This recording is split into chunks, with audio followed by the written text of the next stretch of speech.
ভাই আপনি কিন্তু আমাদের পক্ষে ভাই আমি উভয় পক্ষে সবসময় এক পক্ষে থাকতো ভাইয়া বসেন তাহলে আমরা পক্ষে আছে অসুবিধা নেই হ্যাঁ বসেন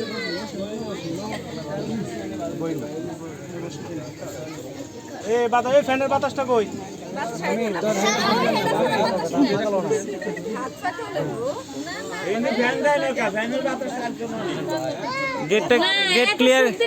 গেট ক্লিয়ার করে দিলে ফ্যানের বাতাস আসবে আর কি।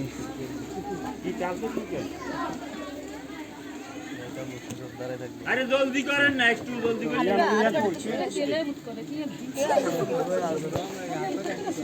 মুরব্বি মাইক সালা বিয়া করছে রেগুলার সাইডে কোলা বাইরে কিছু একটা করতে না কিন্তু আমাদের গেটে কোনো অপশন নাই দাঁড়ান গেটে কোনো অপশন নাই আমরা সম্বন্ধে নামাতে না আমরা সম্বন্ধে ঢুকতাম কেছিল তাহলে আমরা কাজে চলে যাই কেছিল আমরা সম্বন্ধে নামাতে না আমরা সম্বন্ধে ঢুকতাম